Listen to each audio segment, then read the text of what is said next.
Japanese were stunned by America's secret PT boats striking from the shadows in WW2. May 15, 1942. Imperial Japanese Navy Headquarters, Tokyo, Japan. Commander Takeshi Yamamoto lifted the intelligence report, his lip curling as he read the American patrol boat specifications. The paper felt thin, almost laughable in his weathered hands. "Look at this," Yamamoto said, dropping the document onto the polished oak table. "Americans are building plywood boats, to fight the Imperial Navy." Lieutenant Commander Hiroshi Nakamura nodded, adjusting his pristine uniform. "Wooden toys for wooden thinking. Our destroyers will splinter them like matchsticks." Captain Kenji Ishikawa, Chief of Naval Intelligence for the Pacific Theater, shifted uncomfortably in his chair. "Commander, the production numbers from American factories suggest unusual capacity. Perhaps we should," but Yamamoto waved him off. "Capacity? We sank 3 American destroyers at Savo Island. We destroyed 4 cruisers at Java Sea. At Balikpapan, we achieved kill ratios of 7-1. Our torpedoes are superior. Our tactics are proven. Our destroyers displace 3,000 tons and carry 24 Type 93 torpedoes with 8,000-meter range." He tapped the report with one finger. "These American boats displace 80 tons. They carry 4 torpedoes with 2,000-meter range. The mathematics are undeniable. One of our destroyers equals 40 of their patrol boats." What Yamamoto didn't know, what none of them could have known as they dismissed the intelligence reports in that headquarters building, was that America's PT boats would sink or damage over 300 Japanese vessels within 30 months. The numbers would become catastrophic. Japanese losses exceeded American production by factors impossible to sustain. American factories produced 531 PT boats while losing only 69 in combat. Japanese destroyer losses in PT boat engagements reached 43 vessels. The confident dismissal in that Tokyo conference room would become history's most expensive miscalculation, measured in 12,000 Japanese sailors killed in engagements with vessels they'd mocked as wooden toys. At Guadalcanal, Japanese destroyers achieved 15-1 kill ratios against American surface forces. At Midway, Japanese carrier aviation had demonstrated tactical superiority that stunned American admirals. At Pearl Harbor, Japanese planning had achieved complete strategic surprise, destroying 8 battleships in a single morning. Commander Yamamoto's combat record justified his confidence. 3 destroyer commands, 14 enemy vessels sunk, 2 major convoy operations executed flawlessly. The Type 93 Long Lance torpedo represented technological superiority that American intelligence barely comprehended. Range, 40,000 meters at 36 knots. Warhead, 490 kilograms. Propulsion, oxygen-enriched, leaving no wake. American torpedoes, by comparison, achieved 4,500 meters at 46 knots, carried 295-kilogram warheads, and left visible wakes that telegraphed their approach. Japanese destroyers mounted 8 launchers. American PT boats mounted 4 tubes containing inferior Mark 8 torpedoes. Recent American failures amplified Japanese confidence. At Savo Island, August 9, 1942, American forces lost 4 heavy cruisers, 1 destroyer, and 1,077 sailors in a single night engagement. At Tassafaronga, November 30, 1942, Japanese destroyers sank 1 American cruiser and damaged 3 more while sustaining 0 losses. At Kolombangara, July 13, 1943, a single Japanese destroyer sank the light cruiser USS Helena. The pattern was established. Japanese night-fighting doctrine achieved consistent tactical superiority. Commander Yamamoto's personal record reinforced these statistics. As captain of the destroyer Yukikaze, he had participated in 14 major engagements, survived American air attacks at Midway, executed supply runs to Guadalcanal under constant aerial assault, and sank 3 American vessels in surface combat. His tactical judgment had been validated repeatedly. The proposition that wooden boats crewed by inexperienced American sailors could threaten his forces seemed absurd. Captain Ishikawa reviewed intelligence reports showing American industrial mobilization. Factories were converting from automobile production to military manufacturing. Women were entering shipyards. Production schedules indicated unusual ambition. "Commander," Ishikawa said carefully, "the Higgins boat factory in New Orleans reports capacity for 12 vessels monthly. The ELCO plant in Bayonne projects 15 boats monthly. These numbers suggest Suggest what? Yamamoto interrupted. That Americans can build boats quickly, we can sink them quickly. Production means nothing without training, doctrine, or tactical experience. Lieutenant Nakamura had commanded coastal patrol craft for 2 years before transferring to destroyer duty. He had personally witnessed American torpedo failures at Guadalcanal, where Mark 8 torpedoes struck Japanese hulls without detonating. He had observed American PT boat attacks during the evacuation of Guadalcanal, watching wooden boats retreat under searchlight illumination without scoring hits. These patrol boats have no armor, Nakamura said. A single shell from our 5-inch guns will destroy them. Their speed advantage is meaningless in night combat when our optics are superior. The mathematics seemed irrefutable. New Orleans, Louisiana, March 1942. Andrew Jackson Higgins walked through his boatyard as arc welders threw blue-white sparks across mahogany planks. His factory produced 14 PT boats daily. Every 8 hours, another complete 80-foot vessel rolled down the launching ramp into the industrial canal. In January 1941, America produced just 12 PT boats monthly across all manufacturers. By June 1941, production reached 23 boats monthly as ELCO and Higgins refined assembly techniques. By March 1942, the Higgins facility alone was producing 14 boats daily, 420 monthly. This single facility was producing more PT boats than the entire Japanese Navy possessed destroyers. Martha Henderson, previously a seamstress at a department store in the Garden District, now operated a pneumatic rivet gun installing aluminum fuel tanks that held 3,000 gallons of 100-octane aviation gasoline. She installed 6 complete fuel systems every 12-hour shift.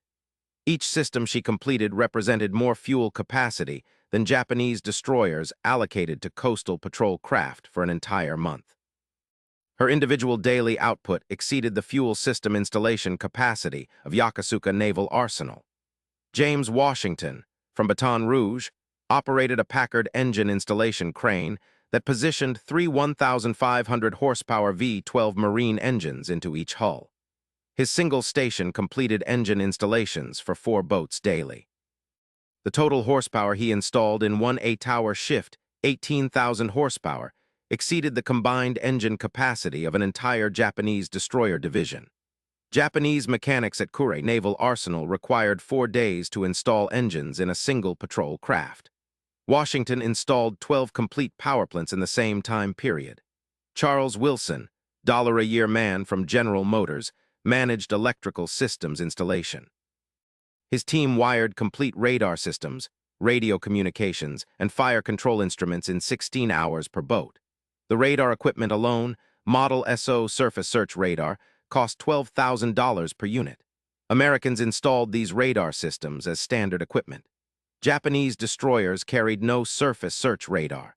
Americans discarded 400 pounds of aluminum shavings daily from propeller machining. Japanese aircraft manufacturers allocated 380 pounds of aluminum monthly for an entire production line. The metal Americans swept into waste bins every morning exceeded Japan's monthly aviation aluminum allocation for 3 fighter aircraft.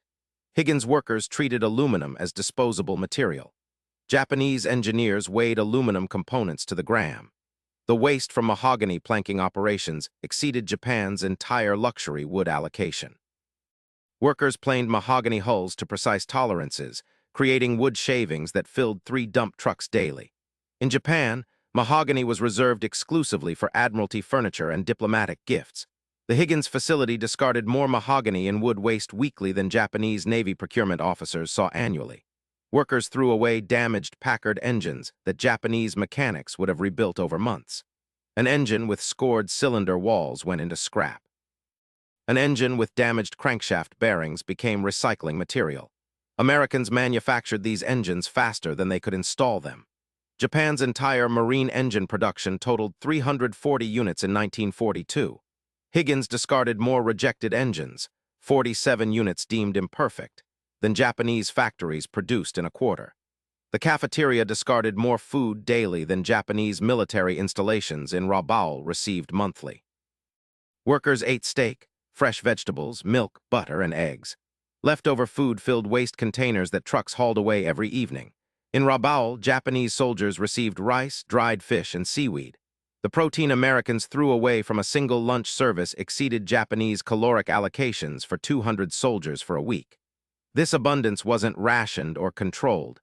It simply flowed from American agricultural capacity that produced beyond consumption. The electrical wire scraps from a single day's production could have built Japan's entire PT boat equivalent force. Americans cut wire to length, discarding excess. Wire pieces 6 inches long, 12 inches long, 18 inches long, all went into recycling bins. Japanese electricians soldered wire ends to salvage every centimeter.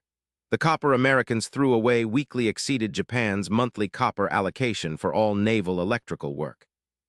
Captain Ishikawa appeared at the Higgins plant in June 1942, not physically but through intelligence reports that crossed Commander Yamamoto's desk. American PT boat production has reached levels that suggest strategic, not tactical deployment capability, the report stated. Monthly production, 420 units. Japanese monthly destroyer production, 3 units. Recommended assessment, revision of threat evaluation. Yamamoto filed the report without forwarding it to Fleet Command. The mathematics still favored Japanese destroyer superiority. Production numbers meant nothing against tactical experience and superior weapons. August 1, 1942. Blackett Strait, Solomon Islands. 2:17 hours. Lieutenant Kenji Ishikawa was completing routine patrol aboard the destroyer Amagiri when his forward lookout reported unusual wake patterns. The lookout's trained eyes detected phosphorescence cutting through dark water at angles inconsistent with natural currents. At 2:18 hours, searchlights activated. At 2:19 hours, 5-inch guns opened fire. At 2:19 hours and 30 seconds, the forward gun mount reported target destroyed. Elapsed time from engagement to destruction, 30 seconds. Kill time, 30 seconds, but the target hadn't been destroyed. PT-109, commanded by Lieutenant John F. Kennedy, had executed a radical evasion turn that momentarily presented a smaller profile, while 5 other PT boats opened fire from positions the Amagiri's crew hadn't detected. At 2:20 hours, PT-157 launched 4 Mark 8 torpedoes from 800 meters. At 2:20 hours and 45 seconds, 3 torpedoes struck Amagiri's starboard quarter.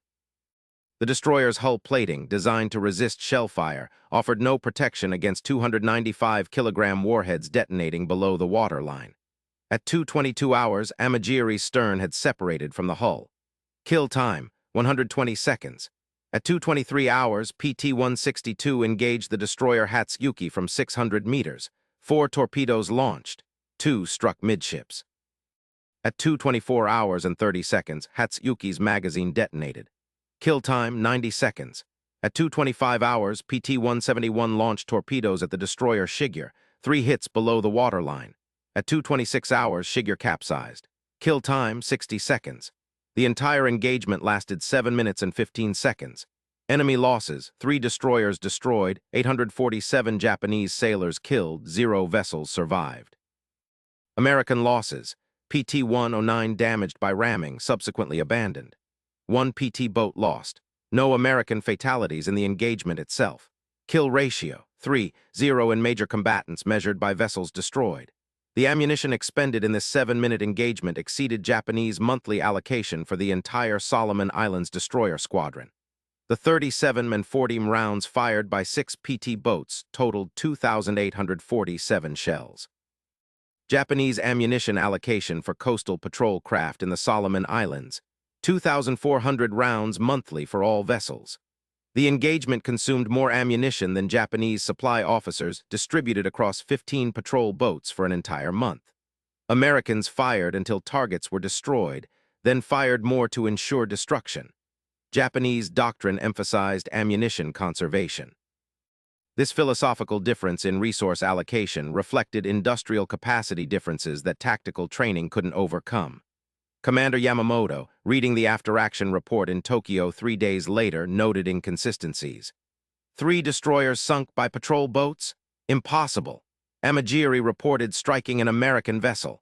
The other 2 destroyers likely hit mines. Patrol boats cannot sink destroyers. He filed the report under unconfirmed losses and didn't forward it to Admiral Yamamoto Isoroku. The mathematics still indicated impossibility. PT boats lacked the weapons to penetrate destroyer armor. The report must contain errors. Intelligence dismissed the reports as exaggerations resulting from combat stress and poor visibility. Commander Yamamoto personally reviewed survivor testimonies from Amagiri. Sailors reported multiple small vessels attacking from different vectors. They described torpedoes approaching from shallow draft boats. They claimed vessels moving at 40 knots. Yamamoto attributed these observations to confusion. "Destroyers don't sink to patrol boats," he wrote in his assessment. "American destroyer forces likely attacked simultaneously. Survivors conflated multiple actions into single engagement." Captain Ishikawa, surviving the Amagiri sinking, reported to headquarters with detailed observations. The American boats achieved 43 knots in combat conditions. They operated in coordinated attack patterns suggesting extensive training. They carried radar equipment that detected our vessels before visual acquisition. "Commander, their production numbers translate to tactical capability. We're facing not 6 patrol boats but 60, and soon 600. The warning landed on deaf ears. Yamamoto's response arrived by courier. "Focus on recovery. Combat stress affects observation reliability. American patrol boats remain tactical nuisances, not strategic threats." American production in August 1942, 456 PT boats completed and deployed. Japanese destroyer production in August 1942, 4 vessels completed.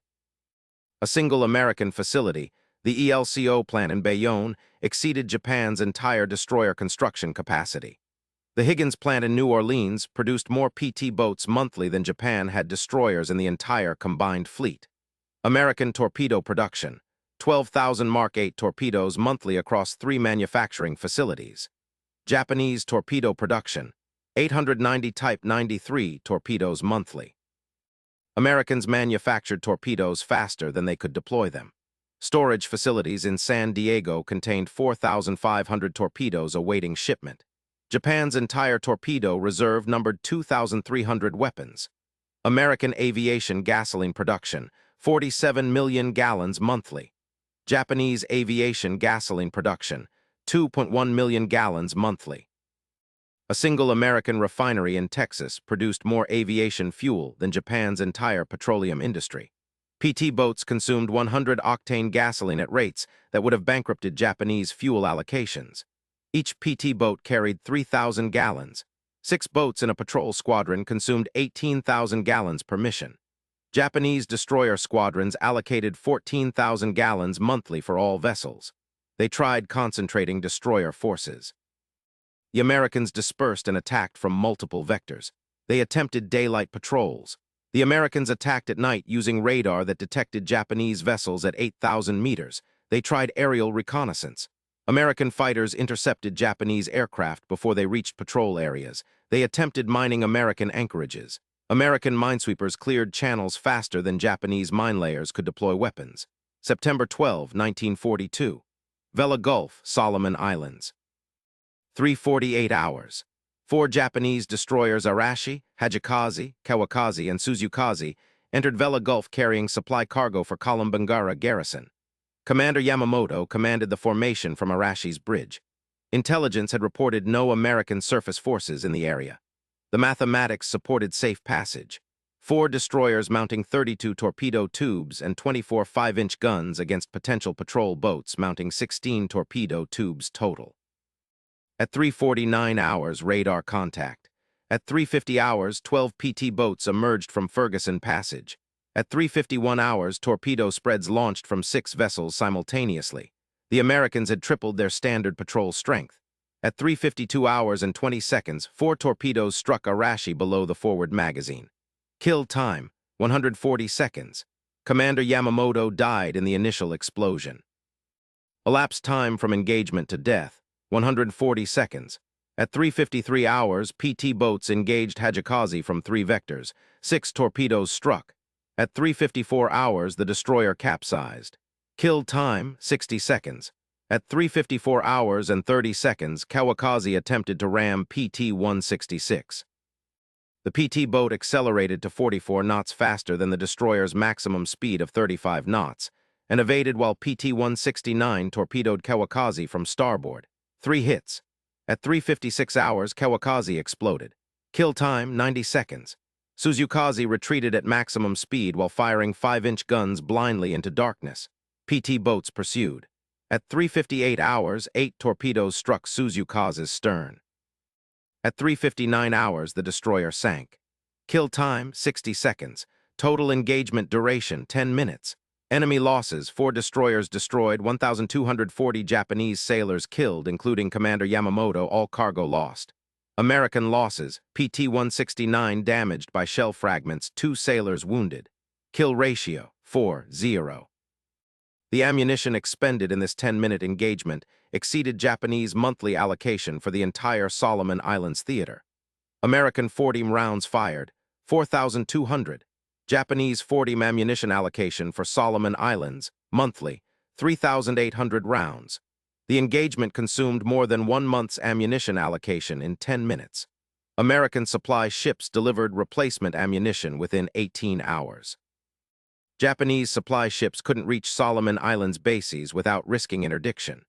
The fuel consumed by 12 PT boats in this engagement totaled 36,000 gallons of 100-octane gasoline. Japanese monthly fuel allocation for all patrol craft in Solomon Islands, 31,000 gallons. Americans consumed more than 1 month's Japanese fuel allocation in a single night's combat operations. This disparity represented not tactical differences, but industrial capacity differences that tactics couldn't overcome. "This wasn't combat," Lieutenant Ishikawa wrote in his after-action report, radioed from a life raft before rescue. "This was systematic annihilation. The American boats detected us before we detected them. They coordinated attacks from multiple directions. They fired torpedoes in spreads that made evasion impossible. Their speed exceeded our destroyers. Their radar gave them night vision capabilities we cannot match. Commander Yamamoto died believing these boats were toys. They killed him in seconds." At Higgins Industries, production accelerated. September 1942 output, 489 PT boats. Every 6 hours, another vessel completed. This single facility produced more than Japan's entire navy could sink, more than Japanese destroyer production could replace, more than Japanese tactics could counter. Workers discarded damaged radar units that represented 6 months of Japanese electronics production. And so radar with cracked display went into salvage. A unit with unreliable range measurement became scrap. Americans manufactured these complex electronics faster than installation crews could mount them. Japanese radar research remained experimental. American radar was standard equipment.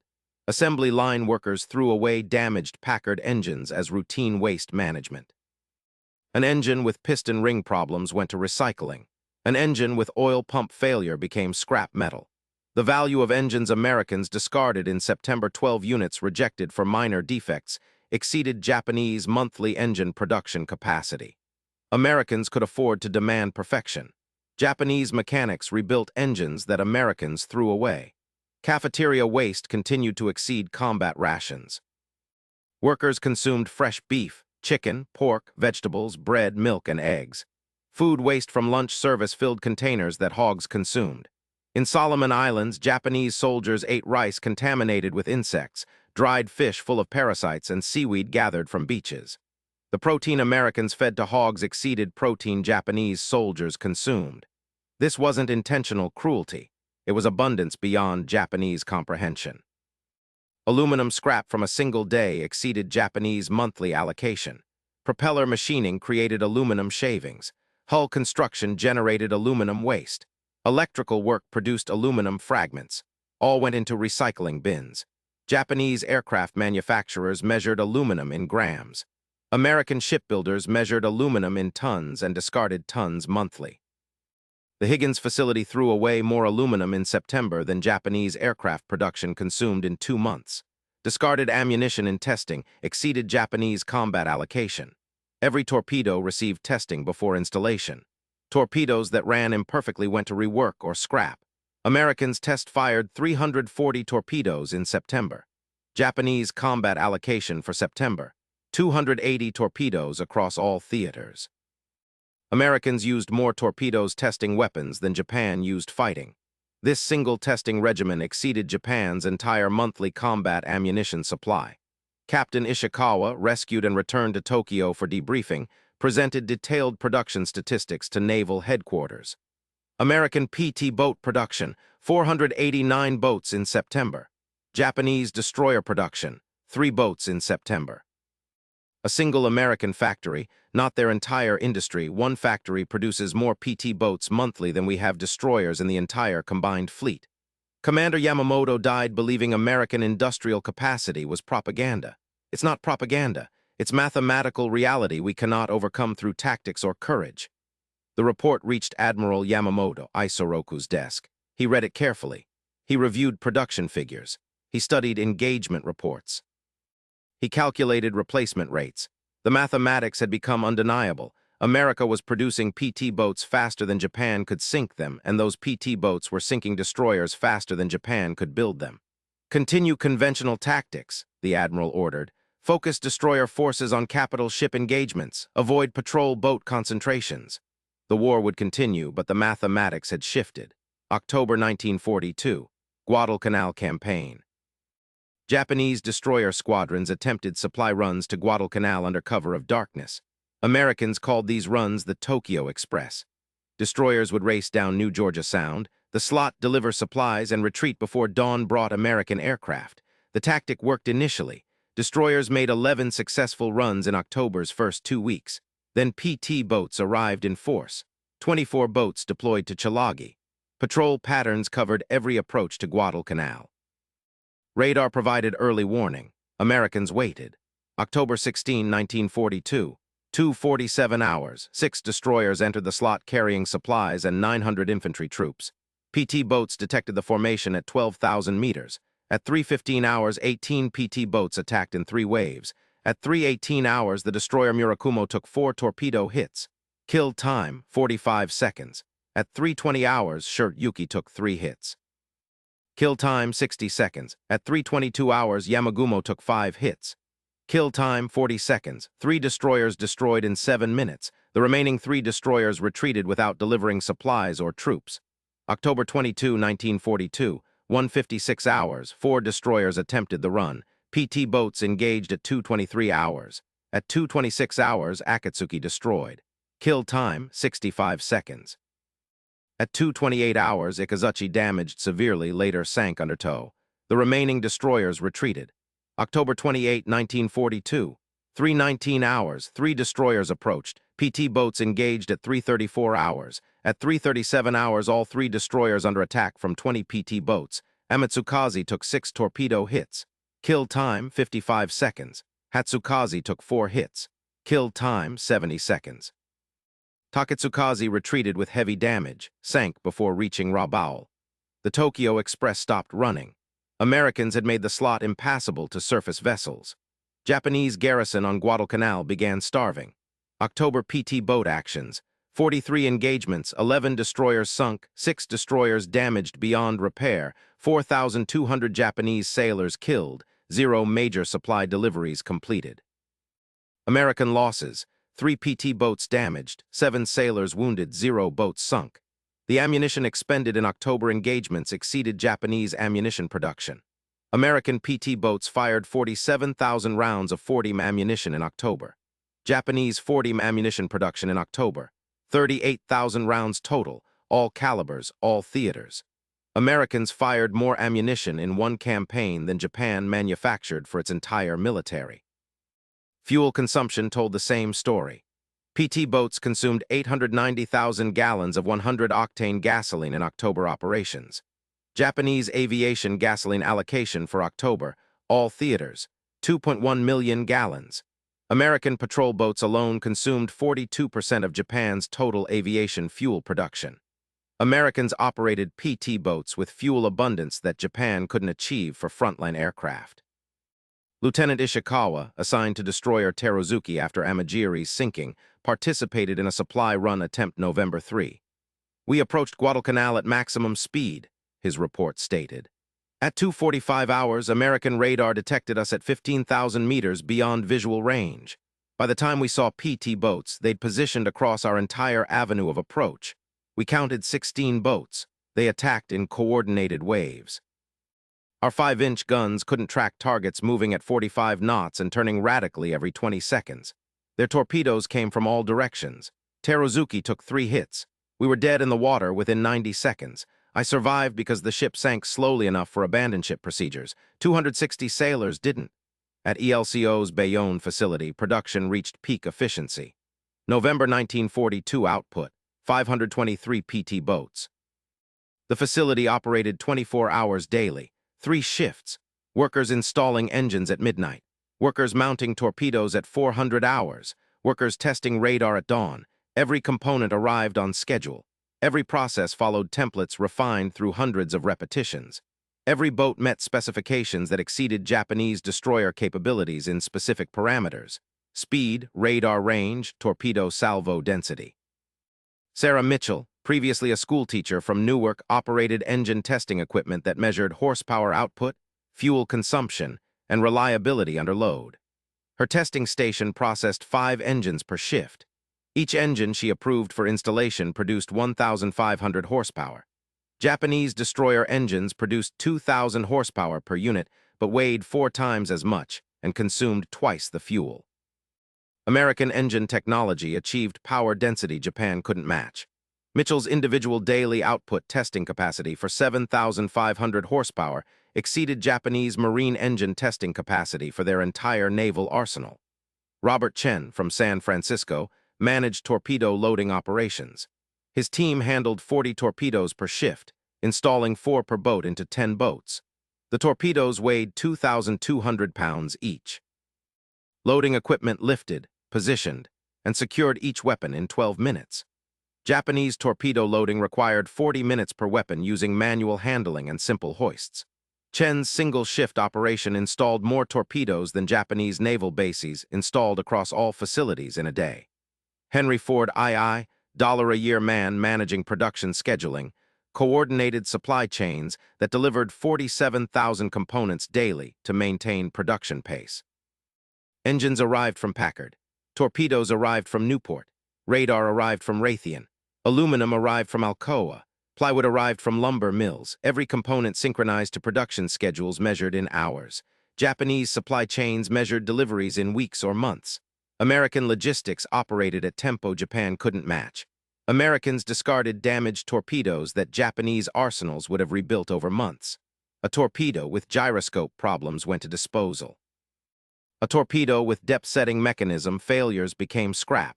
The value of torpedoes Americans discarded in November, 23 units rejected for failures, exceeded Japanese monthly torpedo production. American manufacturers produced torpedoes as expendable weapons. Japanese manufacturers produced torpedoes as precious assets. Workers threw away food that exceeded Japanese military rations by factors that seemed impossible. The ELCO cafeteria served steak, potatoes, green beans, fresh bread, butter, milk, and apple pie. Workers consumed 3,400 calories daily. Japanese soldiers in Guadalcanal consumed 1,200 calories daily, mostly rice and contaminated water. The protein Americans consumed at lunch exceeded protein Japanese soldiers consumed in 3 days. This abundance wasn't rationed. It simply existed as baseline standard of living that American industrial capacity provided. Aluminum waste from propeller manufacturing filled recycling containers daily. Machine shops cut aluminum billets into propeller forms, generating shavings that went to smelters for recycling. The aluminum Americans recycled weekly exceeded Japanese aluminum allocation for aircraft production monthly. Japanese engineers hoarded aluminum scraps. American engineers optimized aluminum usage and recycled excess without concern about scarcity. Electrical wire scraps continued accumulating. Workers cut wire to specified lengths, discarding excess. 6-inch pieces, 12-inch pieces, 18-inch pieces, all went into recycling. The copper Americans recycled from a single day's wire scraps exceeded Japanese copper allocation for electrical systems across all naval vessels for a month. Americans treated copper as abundant material. Japanese treated copper as strategic resource requiring careful allocation. This single facility's electrical testing operations exceeded Japan's entire naval electrical production capacity. Workers tested every electrical system before vessel delivery. Testing consumed electricity that Japanese factories would have rationed across multiple production lines. American industrial electrical capacity was so abundant that testing operations which produced no output, merely verified quality, consumed more electricity than Japanese production operations that created finished weapons. Captain Ishikawa submitted monthly production analyses to naval headquarters throughout late 1942. November American PT boat production, 523 boats. November Japanese destroyer production, 4 boats. December American production, 547 boats. December Japanese production, 3 boats. Sirs, we are not losing production race, we're not in the same competition. A single American factory produces more PT boats monthly than our entire Navy possesses destroyers. We face industrial capacity that exceeds our countertactics capability. January 15, 1943. Battle of Rennell Island. Japanese surface forces attempted to disrupt American supply lines supporting Guadalcanal operations. 8 destroyers under Captain Sato formed attack formation. Intelligence reported American supply convoy with escort of 2 cruisers and 4 destroyers. The mathematics favored Japanese attack, 8 destroyers mounting Type 93 torpedoes against 6 American vessels. At 23:47 hours, radar contact detected Japanese formation at 18,000 meters. American supply convoy altered course while PT boats deployed. 28 PT boats had been staging at nearby anchorage, waiting for exactly this opportunity. At 23 hours, PT boats engaged Japanese destroyers from 4 directions simultaneously. At 24 hours, the destroyer Makigumo took 5 torpedo hits. Kill time, 35 seconds. At 25 hours, Yugumo took 6 hits. Kill time, 40 seconds. At 26 hours, Kazugumo took 4 hits. Kill time, 55 seconds. At 27 hours, Akigumo took 7 hits. Kill time, 30 seconds. At 28 hours, Naganami took 5 hits. Kill time, 45 seconds. 5 destroyers destroyed in 5 minutes. The remaining 3 destroyers, Takanami, Makanami, and Ashio, retreated at maximum speed while under continuous torpedo attack. PT boats pursued. At 34 hours, Takanami took 4 torpedo hits while attempting to escape. Kill time, 50 seconds. At 36 hours, Makanami took 3 hits. Kill time, 60 seconds. Ashio escaped with heavy damage, later sank under tow before reaching Rabaul. Total engagement duration, 13 minutes. Enemy losses, 8 destroyers destroyed, 2,380 Japanese sailors killed, mission completely failed. American losses, PT-173 damaged by shell fragments, 3 sailors wounded. Kill ratio, 8-0. 0 American supply vessels threatened. The ammunition expended in this 13-minute engagement exceeded Japanese monthly ammunition allocation for the entire Southwest Pacific Theater. American 40mm ammunition fired, 8,900 rounds. Japanese 40mm ammunition production, January 1943, all theaters, 7,200 rounds. Americans fired more ammunition destroying this single destroyer force than Japan manufactured for its entire military in January. The disparity represented industrial capacity differences that tactical doctrine couldn't overcome. Captain Sato died at 24 hours when Makigumo exploded. His final radio transmission, under attack by numerous American patrol boats. Cannot count exact number, estimate 20 to 30 vessels. Radar detected us at impossible range. Torpedoes approaching from all directions. Cannot evade. This is not combat. This is transmission ended. Elapsed time from first torpedo launch to Captain Sato's death, 35 seconds. Lieutenant Ishikawa observed the battle from Guadalcanal, where he was coordinating supply operations that could no longer be executed. I watched the engagement through binoculars, his report stated. The American PT boats moved like wolves surrounding prey. They had overwhelming numbers. They had radar detecting our vessels before visual contact. They had tactical doctrine built around those advantages. Our destroyers were obsolete not because of age, but because Americans had revolutionized small boat warfare through industrial mass production combined with technological sophistication. Every PT boat carried radar worth more than Japanese soldiers earned in 10 years. Americans equipped patrol boats with electronics we couldn't install on capital ships. This technological-industrial combination made conventional tactics irrelevant. February through August 1943. New Georgia Campaign. PT boats established operational supremacy across Solomon Islands. Japanese surface forces attempted 47 supply runs. PT boats intercepted all 47. Results: 29 Japanese destroyers sunk, 12 destroyers damaged beyond repair, 6 destroyers damaged and repaired, 0 successful supply deliveries. Japanese garrison on New Georgia received no surface-delivered supplies from February through August. Starvation became primary cause of Japanese casualties exceeding combat deaths. March 5, 1943. Vila Harbor, 6 destroyers attempted supply run, PT boats engaged, 6 destroyers sunk. Engagement duration 11 minutes, kill ratio 6-0. April 12, 1943. Kula Gulf, 4 destroyers attempted supply run, PT boats engaged. 4 destroyers sunk. Engagement duration 9 minutes. Kill ratio 4-0, May 8, 1943. Blackett Strait. 5 destroyers attempted supply run, PT boats engaged. 5 destroyers sunk. Engagement duration 14 minutes. Kill ratio 5-0, June 20, 1943. Ferguson Passage. 7 destroyers attempted supply run, PT boats engaged. 7 destroyers sunk. Engagement duration 17 minutes. Kill ratio 7-0. The pattern repeated with mathematical precision. Japanese destroyer forces entered designated areas. American radar detected them. PT boats attacked from multiple vectors. Torpedoes destroyed targets. Japanese forces retreated or sank. No supplies delivered. No missions accomplished. Pure attrition. The mathematics became simple subtraction. Japan began 1943 with 127 destroyers. By September 1943, 89 destroyers remained operational. PT boat actions accounted for 31 destroyers sunk, more than 1/4 of Japanese destroyer losses across all theaters. Japanese shipyards produced 28 destroyers in the same period. PT boats sank destroyers faster than Japanese industry could replace them. American PT boat production, 4,847 boats total, January through August 1943.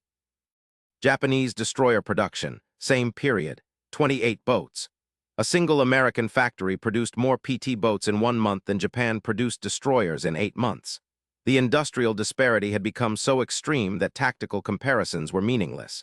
Japan was fighting industrial capacity beyond any historical precedent. Lieutenant Ishikawa submitted his final intelligence report in August 1943 before reassignment to training command in Japan. We face enemy who treats complex weapons as disposable commodities. PT boats carry radar we cannot manufacture. They mount engines we cannot build in comparable quantities. They fire torpedoes we cannot replace at rates we fire. They operate with fuel abundance we cannot achieve. They repair battle damage overnight that would require weeks in our facilities. This disparity represents not technological gap. We understand the technology, but industrial capacity gap we cannot close through any tactical or strategic means. We are not fighting American military. We are fighting American industrial system that produces military capability as byproduct of vast civilian economy. September 1943 through May 1945. Systematic interdiction. PT boats expanded operations from Solomon Islands to New Guinea, Philippines, Burma, and China coast. Deployment reached peak strength, 289 boats operational simultaneously. Japanese coastal shipping essentially ceased in PT boat operational areas. Statistics for final 20 months of war painted clear picture. PT boat attacks, 4,847 actions. Japanese vessels sunk, 314 vessels totaling 87,000 tons. Vessels damaged, 521 vessels. Vessels driven aground, 167 vessels. Aircraft shot down, 247 aircraft. Missions interdicted, 2,984 missions. Successful Japanese supply operations in PT boat areas, 23 missions. The mathematics of attrition became undeniable. Japan needed to move 12,000 tons of supplies monthly to sustain garrisons across Pacific. PT boats interdicted approximately 8,400 tons monthly, 70% of required logistics. Japanese forces starved, ran out of ammunition, received no replacement equipment, received no medical supplies, received no reinforcements. PT boats didn't win the war through direct combat.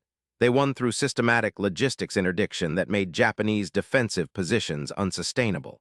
October 1944. Leyte Gulf operations.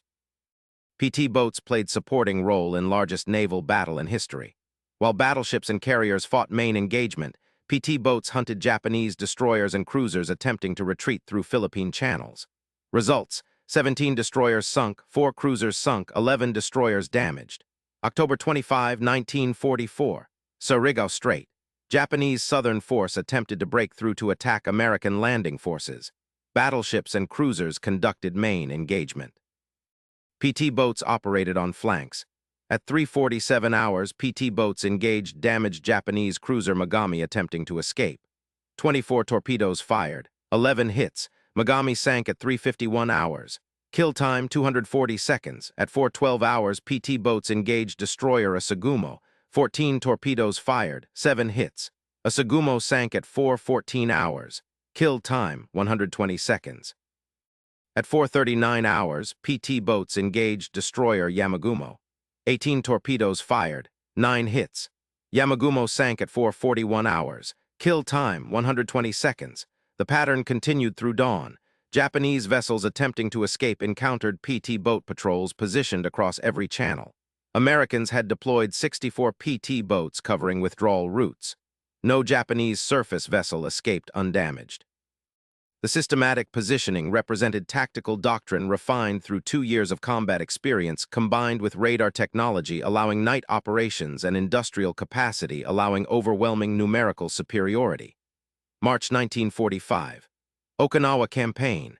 PT boats established blockade preventing Japanese reinforcement of Okinawa garrison. Every approach was covered. Every channel was patrolled. Every night brought engagements. Japanese attempts to run supplies by surface vessels failed completely. Results over 3-month campaign. 43 Japanese vessels sunk, 67 vessels damaged, 0 successful supply deliveries by surface craft. April 6, 1945. Japanese attempted large-scale reinforcement convoy, 12 destroyers, 8 cargo vessels, 4 troop transports. PT boats engaged in series of running battles lasting 4 hours. All 24 Japanese vessels sunk or driven aground. 0 vessels reached Okinawa. Engagement represented culmination of PT boat tactical doctrine, radar-guided night attacks, coordinated multi-boat tactics, overwhelming numerical superiority, torpedo salvo density making evasion impossible. December 1945. Tokyo. Allied military tribunal interrogations.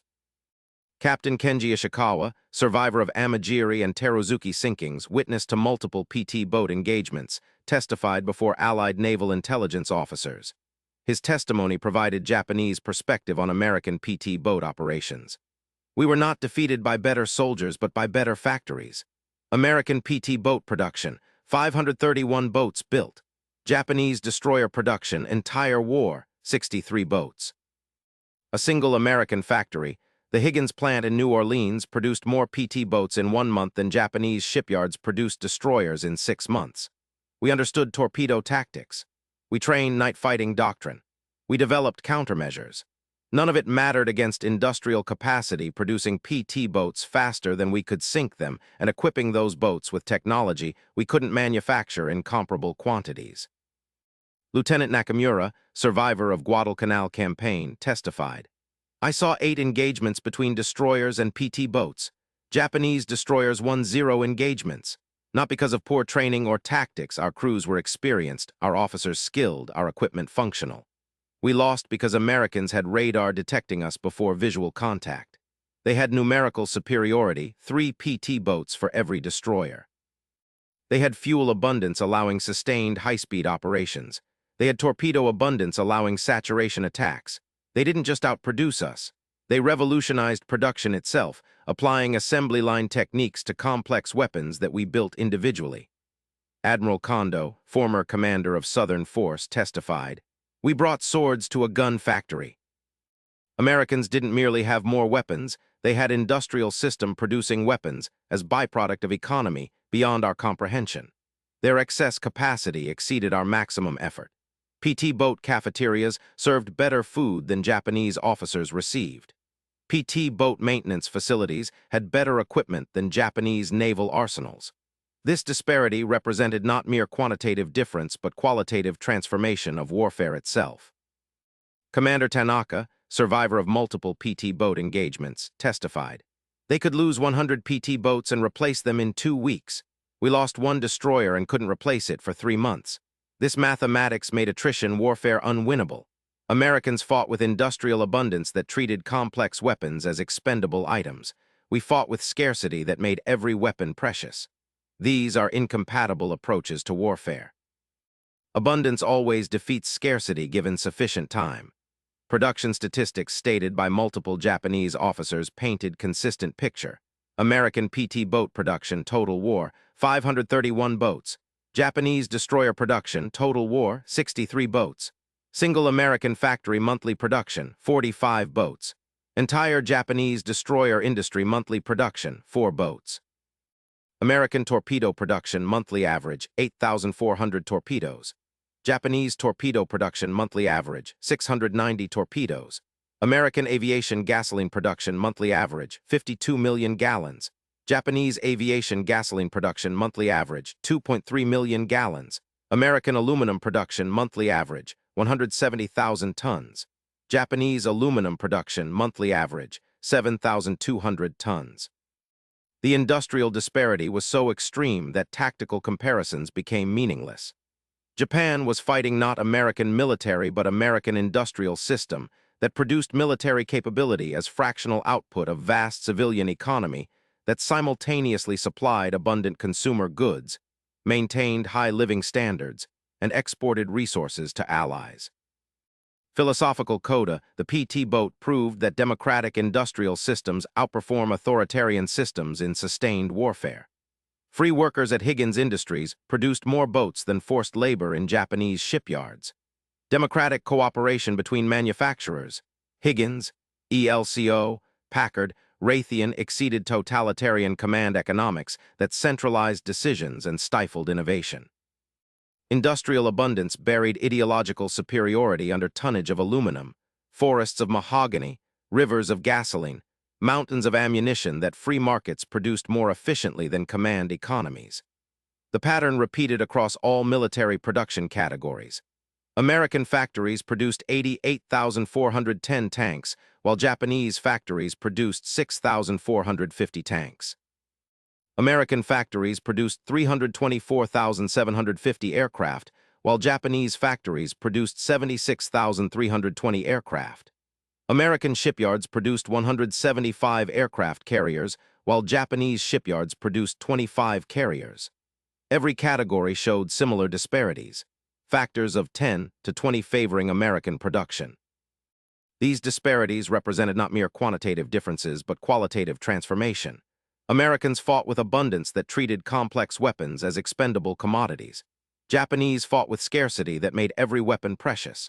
Americans discarded damaged equipment that Japanese would have rebuilt over months. Americans tested weapons with ammunition expenditures exceeding Japanese combat allocations. Americans fed workers with protein exceeding Japanese military rations. May 15, 1942. Commander Yamamoto had laughed at PT boats. September 15, 1945. Commander Yamamoto was dead, killed at 24 hours January 15, 1943, when PT boat torpedoes destroyed his destroyer in 35 seconds.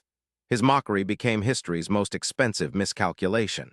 The wooden toys he dismissed killed him and sank 314 Japanese vessels totaling 87,000 tons. The lesson remains: dismissing democratic nations as weak because they prefer peace or underestimating free people's productive capacity when mobilized for war invites catastrophic miscalculation. Industrial democracies fighting existential wars mobilize economic capacity that authoritarian states cannot match. Free workers outproduce slave labor. Market efficiency exceeds command allocation. Democratic cooperation surpasses totalitarian direction. These aren't mere political preferences. They're measurable economic realities that determine warfare outcomes when conflicts extend beyond initial tactical advantages into sustained industrial attrition.